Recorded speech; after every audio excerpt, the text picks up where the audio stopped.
Hello students, my name is Mohammad Farman और मैं आप सभी का अपने इस यूट्यूब चैनल न्यू फिजिक्स पर बहुत बहुत स्वागत करता हूं। स्टूडेंट्स, आज का हमारा टॉपिक रहेगा गति की समीकरण। जैसा कि आपको पता होगा, गति की टोटल कितनी समीकरण हैं? गति की 3 समीकरण हैं। कौन कौन सी आती हैं? वो तीनों समीकरण कौन कौन सी हैं? जैसा आपकी प्रथम समीकरण होती है कौन सी? v बराबर u प्लस ए टी।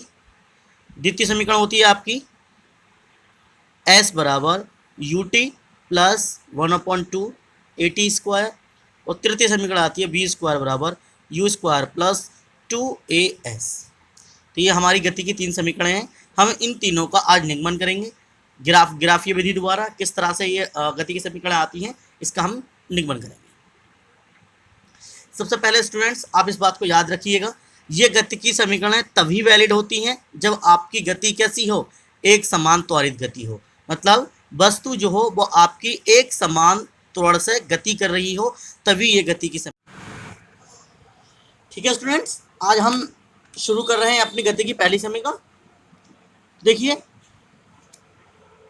ओ से ए तक जो वस्तु का वेग है वो क्या रहा है? यू रहा है।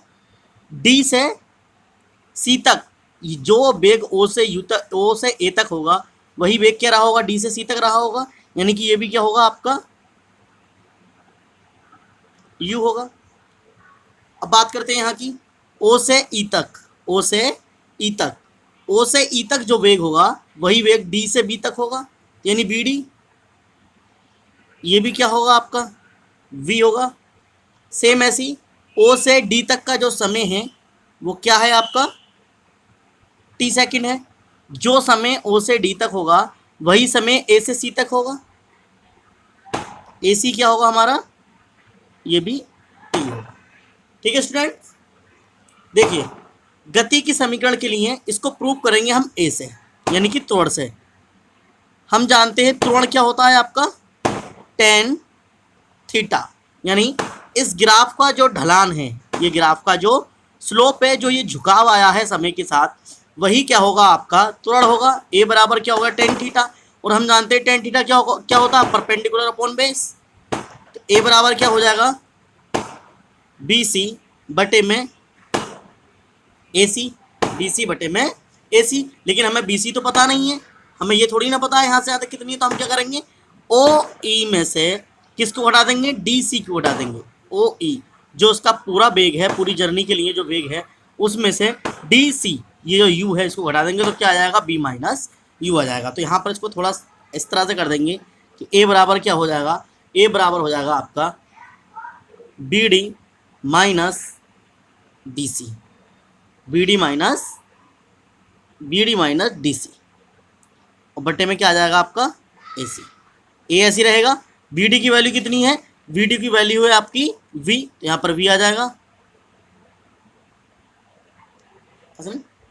बाहर जल्दी पहले चल नीली पैंट है ना, देख लो चल जाएगी। अरे रखिए दे इस पे, अटक याद आना इसका पता नहीं।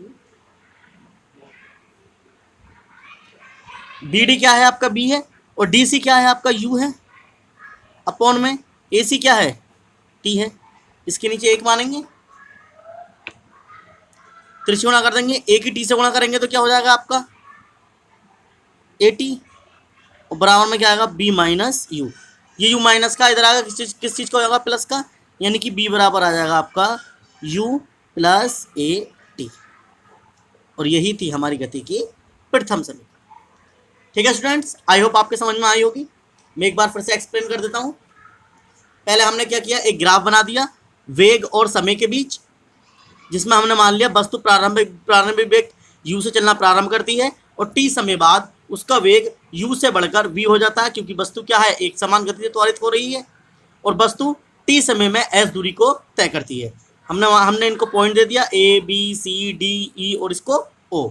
फिर हमने यहाँ पर लिख दिया o से a तक का जो वेग है उसका u है, और जो वेग o से a तक का रहा होगा वही वेग d से c तक का रहा होगा। सेम ऐसी ओ ई कितना है? आपका v है। जो वेग आपका ओ ई होगा वही वेग आपका क्या होगा? बी डी रहा होगा। सेम ऐसी ओ डी कितना समय है? आपका टी। तो जो समय आपका टी होगा वही समय क्या होगा? आपका ए सी होगा, यानी कि यही समय भी टी होगा और ये वाला समय भी टी होगा।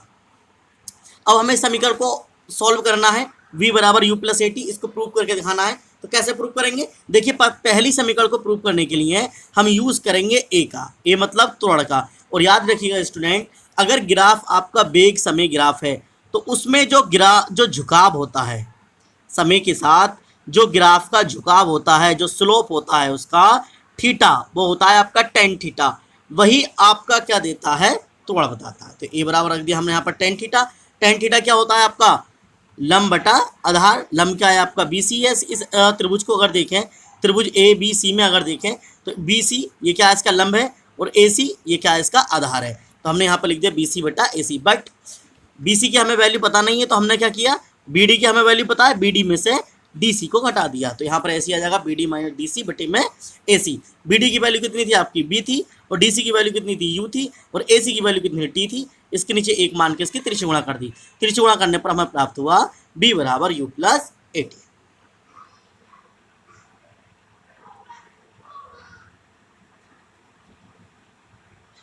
द्वितीय समीकरण।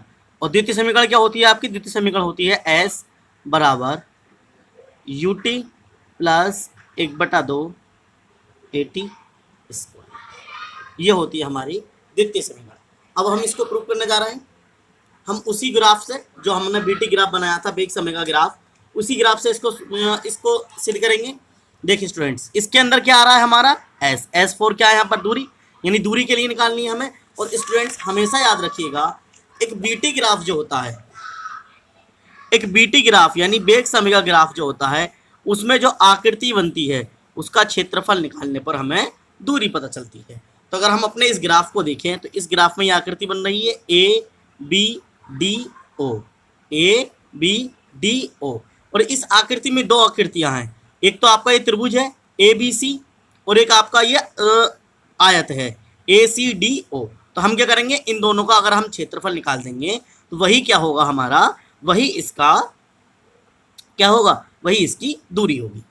तो देखिए स्टूडेंट्स, हमने पीछे जो ग्राफ था हमारा, उसी की मदद से हमने यहाँ पर वैल्यू लिख ली। ओ ए बराबर यू, सी डी बराबर यू, बी डी बराबर बी, ओ डी बराबर टी, और ए सी बराबर टी। अब इसको एक बार और ग्राफ में देख लेते हैं। ये सारी वैल्यूज़ दी गई हैं इसके अंदर।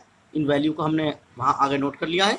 ए सी बराबर आपका टी है, ओ डी बराबर भी टी है, सी डी बराबर आपका जो ओ ए बराबर होगा वही आपका सी डी बराबर होगा, वी डी बराबर क्या होगा? जो आपका ओ ई बराबर होगा। हम इसी ग्राफ की मदद से अगली वाली जो हमारी द्वितीय समीकरण है उसको प्रूव करने के लिए जा रहे हैं। चलिए, मैंने आपको पहले बता दिया था कि जो आपका वेग समय ग्राफ होता है उसका जो क्षेत्रफल होता है वही हमारा क्या होता है? दूरी होती है। तो इसके अंदर हम देख रहे हैं कि इसके अंदर दो आकृतियां हैं, एक तो आपका ये त्रिभुज ए बी सी, और एक आपका ये आयत ए सी डी ओ। तो इसी को निकालेंगे हम। हमारा जो दूरी होगी,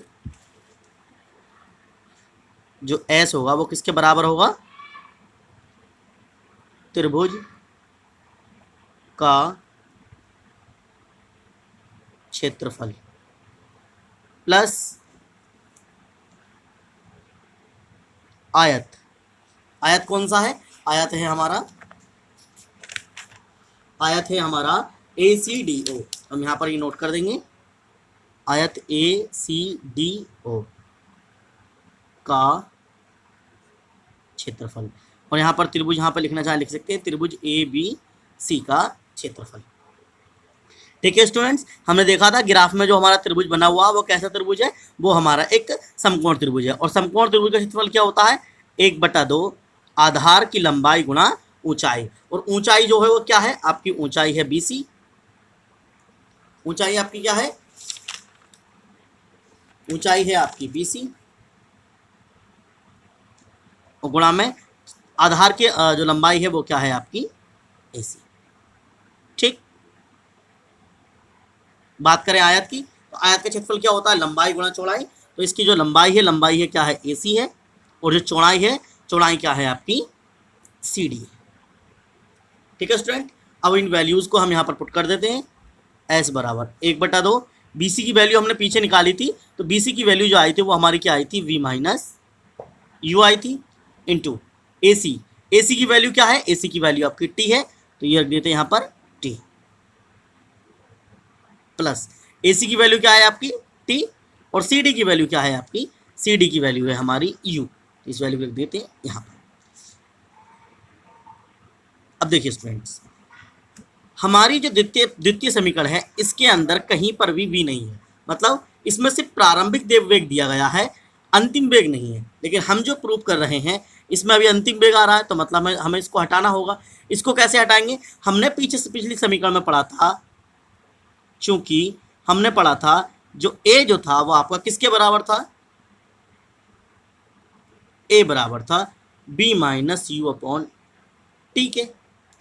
अगर हम b माइनस यू की वैल्यू निकालें तो t क्या कहाँ होगा? ये a की गुणा में चला जाएगा, तो b माइनस यू बराबर क्या आ जाएगा हमारा?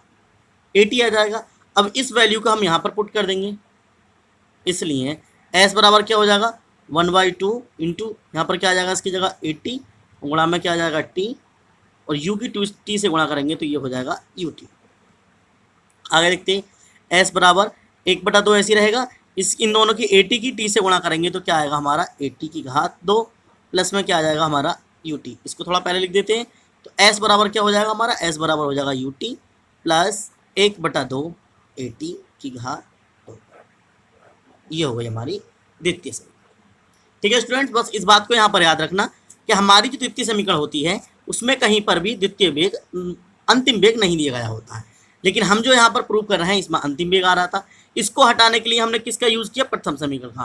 प्रथम समीकरण में हमने पढ़ा था कि a बराबर क्या था? b minus U upon T था, तो ये t यहाँ पर भाग में, तो a की गुणा में पहुंच जाएगा, यानी b माइनस यू बराबर क्या हो जाएगा आपका?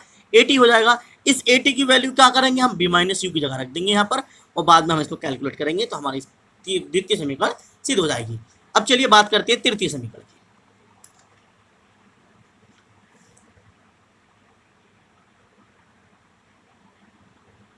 तृतीय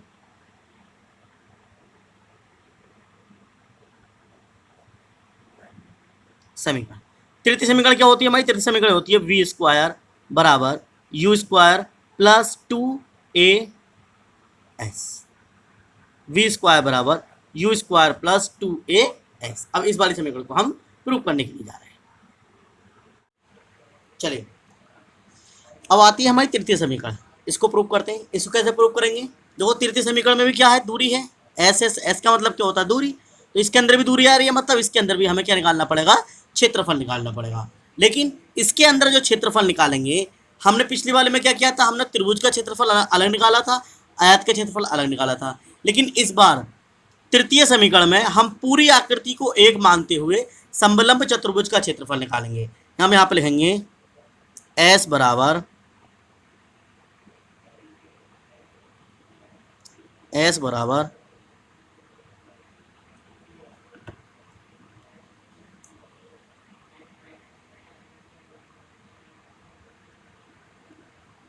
समलंब चतुर्भुज का क्षेत्रफल। कौन सा समलंब चतुर्भुज का क्षेत्रफल?